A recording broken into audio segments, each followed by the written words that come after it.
Assalamualaikum dear students, my name is Mubashir Ahmed. I am here to teach you physics class 9. Dear students, हमने आज new chapter start करना है which is called gravitation. इस chapter में हम gravitation force, gravitation field and everything about gravitation को discuss करेंगे। सबसे पहले जो हमारे पास टॉपिक है वो है द फोर्स ऑफ ग्रेविटेशन। ठीक है डियर स्टूडेंट्स, आपने साइंटिस्ट का नेम याद रखना है आइजैक न्यूटन। आइजैक न्यूटन वो साइंटिस्ट था जिसने सबसे पहले force of gravitation, law of gravitation को डिस्क्राइब किया था।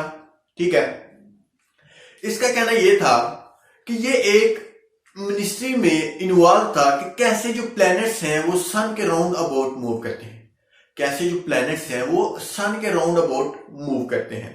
ठीक है, ये इसी सोच में गुम था कि वो मूव करते हैं, कोई ना कोई उसकी जो फोर्स होगी ना प्लैनेट्स की जो सन के राउंड अबाउट मूव करते हैं।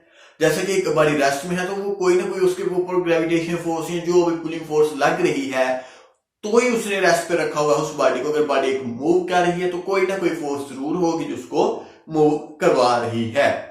सो इसी जो मिनिस्ट्रीज में इन्वॉल्व था वो। लेकिन 1665 की इवनिंग थी एक, उसमें वो एक एप्पल ट्री के नीचे बैठा हुआ था। सडनली एक एप्पल जो है उसके ऊपर फॉल हुआ और उसने ये सोचा कि अगर एप्पल जमीन की तरफ आ रहा है तो कोई ना कोई एप्पल की जो फोर्स होगी जो उसको जमीन की तरफ ला रही है। उसने सोचा एंड फिर देन उसने डिस्कवर किया कि ये फोर्स जो है ये फोर्स ऑफ ग्रेविटी है, फोर्स ऑफ ग्रेविटेशन है। और उसने ये भी डिस्कवर कर लिया कि जो प्लैनेट्स हैं ये फोर्स ऑफ ग्रेविटी की वजह से ही सन के राउंड अबाउट मूव करते हैं। और ये जो एप्पल नीचे मूव हुआ इससे ही फोर्स ऑफ ग्रेविटी की वजह से ही एप्पल डाउनवर्ड मूव हुआ। ठीक है, ये किसका क्या कहना था? He discovered that there exists a force due to which a body in the universe attract every other body. इसने ये भी डिस्कवर किया कि अगर इस यूनिवर्स में, इस पूरी कायनात में अगर एक बॉडी दूसरी बॉडी को अट्रैक्ट करती है तो वो किससे करती है? तो force of gravity, gravitational force से अट्रैक्ट करती है। ठीक है डियर स्टूडेंट्स, जैसा कि हमने बात की अभी कि एक एप्पल है जो अर्थ एप्पल के ऊपर ग्रेविटी फोर्स लगाती है और वो नीचे मूव हुआ। ठीक है, ये भी क्या है? एक फोर्स है। किसकी? फोर्स ऑफ ग्रेविटी की। जो प्लैनेट्स हैं वो सन के राउंड अबाउट मूव करते हैं, किसकी वजह से करते हैं? फोर्स ऑफ ग्रेविटी की वजह से करते हैं। और जो प्लैनेट्स हैं वो एक ऑर्बिट में मूव करते हैं, तो ये भी क्या है? एक फोर्स ऑफ ग्रेविटी की वजह से ही अपने ऑर्बिट्स में मूव करते हैं। ठीक है, and he named that force of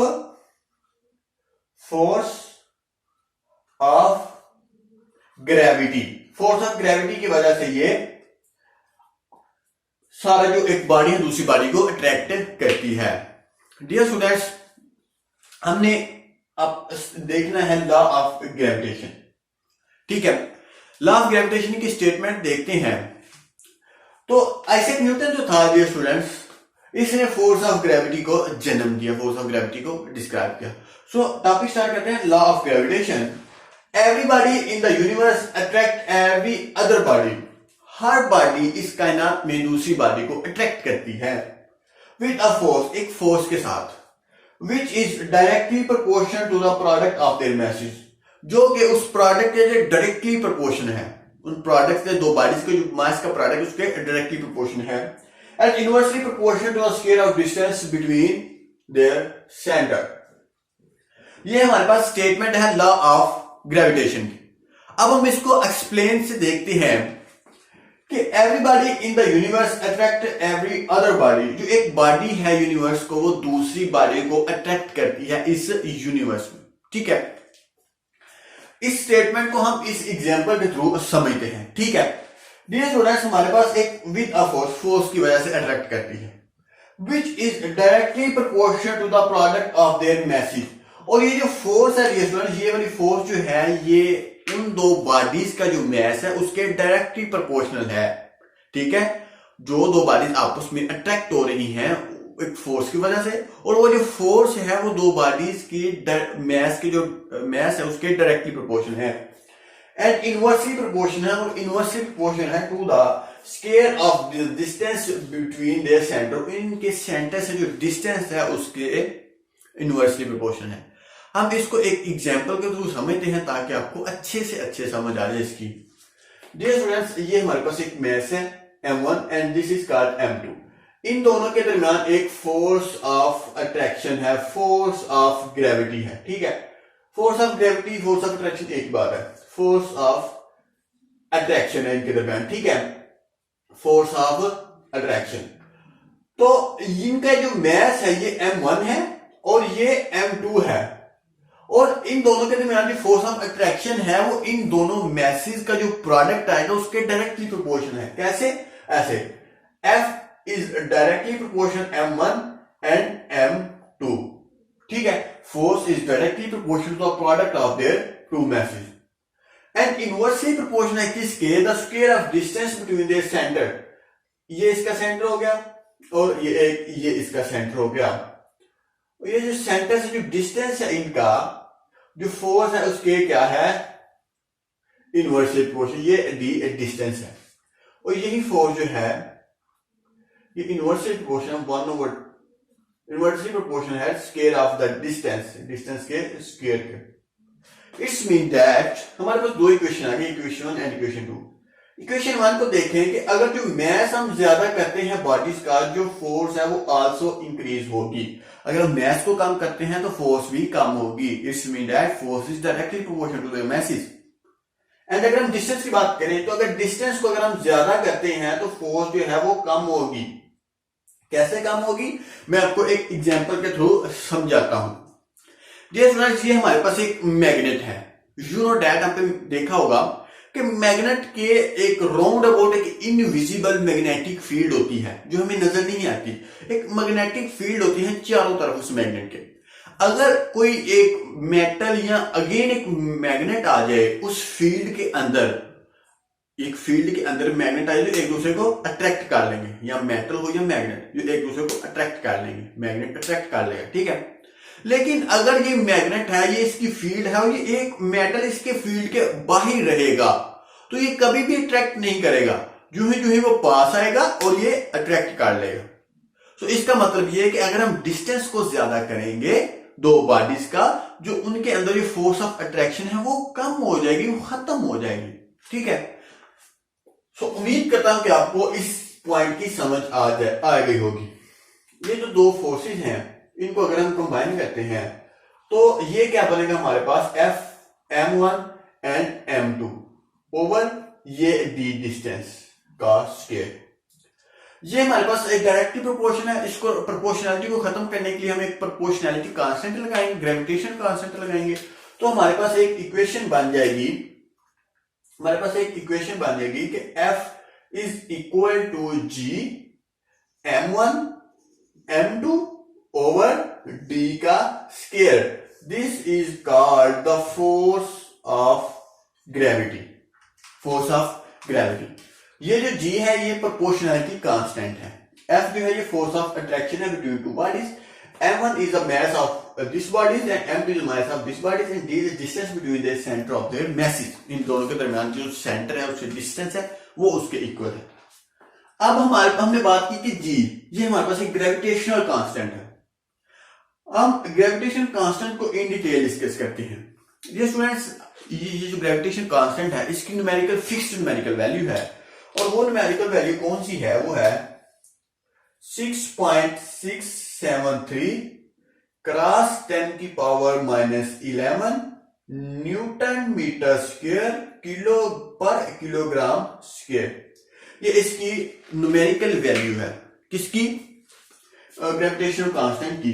जब हम न्यूमेरिकल को स्टार्ट करेंगे तो हमारे पास ये जो ग्रेविटेशनल कांस्टेंट की वैल्यू गिवन नहीं होगी। सो यहां पे हमने इसको रीड करना, इसको याद करना है। Dear students, gravitation constant, the weight of an object on the earth is the result of gravitational force of attraction between the earth and the object। ठीक है। Dear students, हमने एक बात की कि दो बॉडीज हैं वो आपस में अट्रैक्ट होती हैं, ठीक है। लेकिन अगर हम दो वुडन ब्लॉक रख दें, या वुडन पीस, लकड़ी के जो पीसेज हैं उसको रख दें, तो क्या वो अट्रैक्ट करेंगे एक दूसरे को? बाय डेफिनेशन अट्रैक्ट करेंगे, लेकिन नहीं होगा अट्रैक्शन। क्यों नहीं होगी? क्योंकि उनके दरमियान जो ग्रेविटेशन कांस्टेंट है वो बहुत ही स्मॉल है। ये देखें, ये 10 की पावर -11 है, ये बहुत ही स्मॉल है। तो इसीलिए जो ग्रेविटेशन कांस्टेंट है वो नहीं होगा। क्यों नहीं होगा? क्योंकि ये जो बहुत ही स्मॉल है, सो ग्रेविटेशन कांस्टेंट नहीं होगा। ठीक है, तो डियर स्टूडेंट्स, अगर हम बात कर ले, अर्थ की बात करें, अर्थ एक बॉडी के ऊपर ग्रेविटेशन फोर्स लगाता है। हम अपनी ही बात कर लें, हम अर्थ के ऊपर खड़े हुए हैं, अर्थ जो है वो ग्रेविटेशन फील्ड लगाता है, हमें अपनी तरफ खींचे हुए है। सो इसका मतलब ये कि अगर ग्रेविटेशन कांस्टेंट ज्यादा होगा तो ही हमारी जो अट्रैक्शन है वो ज्यादा होगी। अगर ग्रेविटेशन कांस्टेंट कम है तो वो बहुत ही कम होगा, क्या? अट्रैक्शन। ठीक है, तो उम्मीद करता हूं कि आपको इसकी समझ आ गई होगी। अगर दो ब्लॉक हैं, वुडन ब्लॉक हैं, वो आपस में अट्रैक्ट क्यों नहीं कर रहे? क्योंकि उनकी जो ग्रेविटेशन कांस्टेंट है वो बहुत ही कम है। लेकिन उसके बदौलत हम अगर अर्थ की बात करें तो अर्थ के ऊपर ग्रेविटेशन कांस्टेंट बहुत ज्यादा है, तो इसीलिए हम अट्रैक्टेड होते हैं अर्थ से। ठीक है, तो ये मैंने स्टेटमेंट पढ़ी कि the weight of an object on the earth is the result of gravitation force of attraction between the earth and the object. कि जो वेट होता है, वेट क्या होता है डियर स्टूडेंट्स? ये हमारे पास एक वेट है। अगर एक बॉडी के मैस है, उसके ऊपर ग्रेविटी लग रही है, तो हम कहेंगे उसके ऊपर वो क्या है, वो वेट बन गया। ठीक है, सो यही था उसने बताया ग्रेविटेशन कांस्टेंट में। और एक लास्ट टॉपिक है इसी पेज पे कि जो ग्रेविटेशन, लॉ ऑफ ग्रेविटेशन है वो रिलेट करता है Newton third law of motion को। वो कैसे करता है? Newton third law of motion ये है कि अगर आप बॉडी के ऊपर फोर्स लगाएंगे तो वो भी एक फोर्स लगाएगी, रिएक्शन की फोर्स लगाएगी। तो ऐसे ही अगर ये बॉडी इसके ऊपर एक्शन की फोर्स लगा रही है तो ये बॉडी भी उसके ऊपर रिएक्शन की फोर्स लगा रही है, इसीलिए अट्रैक्शन हुआ। सो इट्स मीन दैट कि जो फोर्स, ये जो लॉ ऑफ ग्रेविटेशन है, ये रिलेट कर रहा है Newton third law of motion के साथ। ठीक है, यही लिखा हुआ उस पेज के ऊपर। सो यही था आज का हमारा टॉपिक। डियर स्टूडेंट्स, अगर इस टॉपिक में किसी भी पॉइंट की अगर आपको समझ नहीं आई तो प्लीज आप कमेंट करके जरूर पूछिएगा। मैं एक दफा फिर रिवाइज कर देता हूं। आइजैक न्यूटन है, न्यूटन की बात की कि इसने फोर्स ऑफ ग्रेविटी को जन्म दिया। उसके बाद लॉ ऑफ ग्रेविटेशन की बात की, और लॉ ऑफ ग्रेविटेशन का हमने थ्रू आउट एग्जाम्पल सॉल्व भी कर लिया, फार्मूला भी निकाल लिया। उसके बाद ग्रेविटेशन कांस्टेंट की बात कर ली कि ग्रेविटेशन कांस्टेंट बहुत ही स्मॉल होता है। सो यही था आज का हमारा टॉपिक। सो अल्लाह हाफिज, स्टे ब्लेस्ड।